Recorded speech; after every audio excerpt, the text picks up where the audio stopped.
shake it. It's Mike. It's the Blitz. It's week 15, which means it's conference championship weekend. I am coming to you from the MFR, the Mike Fest Room, not a man cave. I don't like that word. I like MFR, Mike Fest Room.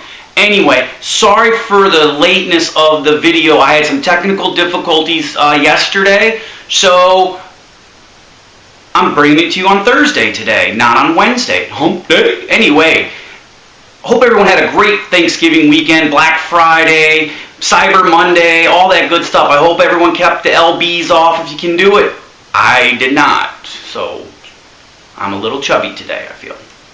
Anyway, let's recap what happened in week 14. I had 46 views on YouTube this week. I want to thank all 46 of you. It's kind of funny. I send out the link to 48 people directly and then on Facebook, and I got 46. That's awesome. Anyway, please keep watching. Please, I hope you enjoy it and share.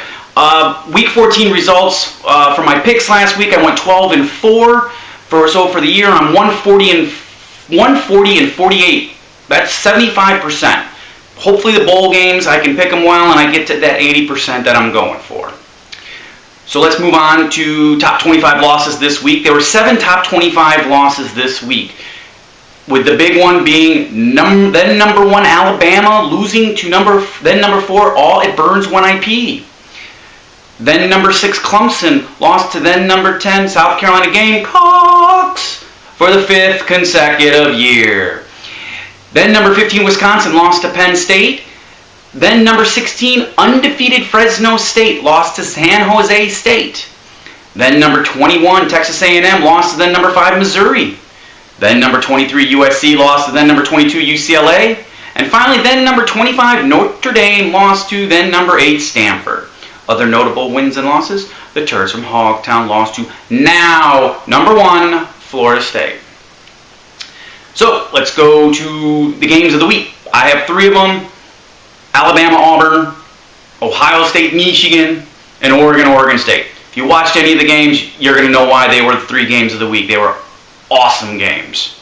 So let's move on and give a shout out.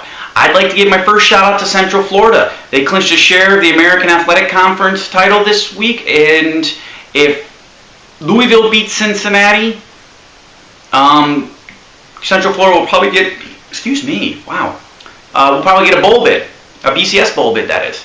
I'd like to give another shout out to Northern Illinois quarterback Jordan Lynch. He ran 27 times for 321 yards and 3 touchdowns against Western Michigan. I believe that's another quarterback rushing record. I'm going to sound like I got 3 shout-outs for FSU. I'm trying not to sound like a homer, but some of it's pretty good. First, Florida State's wide receiver and my sister's favorite wide receiver, Kelvin Benjamin, 9 catches for 212 yards, 3 touchdowns over the Turds. Now, I want to give one out to Florida State's left tackle, Cameron Irvin. He won the ACC Jacobs Blocking Trophy, which goes to the best lineman in the ACC. I want to give a little shout out for that one is because he used to be a defensive tackle 2 years ago playing for Florida State, and he moved to the second most important position in football, left tackle.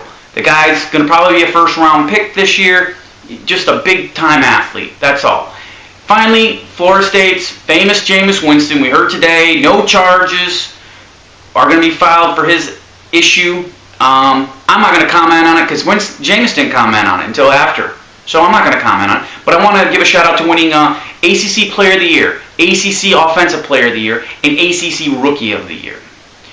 I want to give my final shout out goes to, of course, East Lake High. They beat Port Charlotte 49-15 in the regional finals. Way to go, Coach Bob Triscutt.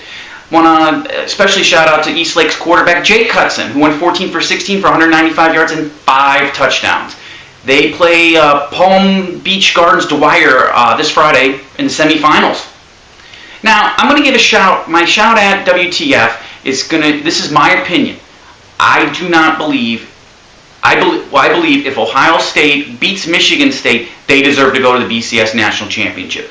A one-loss SEC team should not go to the National Championship if Ohio State wins. If Ohio State loses to Michigan State, then there could be an argument. But if Ohio State is undefeated, they deserve to be in a national championship. So, next segment's a new segment. We are talking about coaching carousels. First and foremost, USC hires their former offensive coordinator and Washington's head coach, Steve Sarkisian, with Marcus Tuiasosopo being the intern coach for Washington. The intern coach for USC, Coach O, he resigned. He was pissed. Another one is Wake Forest head coach, former Wake Forest head coach Jim Grobe. He retired or resigned after 13 years as head coach at Wake. Wake Forest won the 2006 ACC championship. The guy was a hell of a coach. And finally, coaching carousel is the Turds from Hogtown they fired their offensive coordinator, offensive line coach, coordinator Brent Peace. He is the scapegoat for the Gators offense this year. Rumor on the street is the Turds are looking at Lane Kiffin. Whoa, that's a good hire. What a douchebag. Anyway, let's move on to Week 15. We have NFL games, we have college football, more importantly, we have conference championships with college football. But not all games are conference championships this week. But first, let's go to the BCS standings. Number 1, Florida State. Number 2, Ohio State. Number 3, Auburn. Number 4, Alabama. Number 5, Missouri. Number 6, Oklahoma State. Number 7, Stanford. Number 8, the Gamecocks. Number 9, Baylor. And number 10, D-Dubs, Michigan State Spartans. So, let's get to Thursday's games. Tonight's games. I'm trying to get this out before it all goes. Number 19, Louisville at Cincinnati, 7:30 on ESPN. If Louisville wins, UFC wins the conference. If Cincinnati wins, and they end up tying Cincinnati and UCF, the highest ranked BCS team will go to the BCS Bowl game. Hope you got that. Also, there is a NFL game, Houston at Jacksonville, 8:25 on the NFL Network. I don't give a shit about either one of those teams. Most people don't. Only Houston and Jacksonville people will be watching that game probably.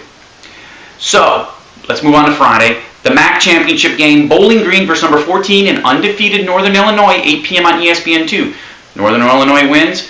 They're probably going to be a BCS bowl busted team. Bowl busted? Yeah. They're going to go to a BCS game, peeps. All right.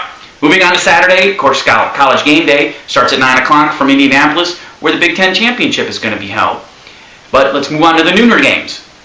You have number 17, Oklahoma, and number 6, Oklahoma State, 12 or noon on ABC. Oklahoma State wins, they win the Big 12 and go to the Fiesta Bowl. Point blank, simple. If they lose, the winner of the Texas-Baylor game wins the Big 12, and they're most likely going to go to the Fiesta Bowl. Also, you have number 16 UCF at SMU at noon on ESPN. Let's move on to the happy hour games, and we have a 2 TV alert. Number 25 Texas at number 9 Baylor, 3:30 on ABC. Again, if Oklahoma State loses, the winner of that game will win the Big 12 and get the Fiesta Bowl bid. At 4 o'clock, you have the SEC Championship. Number 5 Missouri at number 3 Auburn on CBS, coming to you from Atlanta. Moving on to primetime games. You also have a 2 TV alert for primetime games. First and foremost, you have USF at Rutgers, 7:30 on ESPN2. Then you have the Pac-12 Championship. Number 7 Stanford at number 11 Arizona State, 7:45 on ESPN. Then you have the ACC Championship. Number 20 Duke at number 1 Florida State, 8 p.m. on ABC. And finally, you have the Big Ten Championship. Number 2 Ohio State versus number 10 Michigan State, 8:17 on Fox. Let's move right to my picks.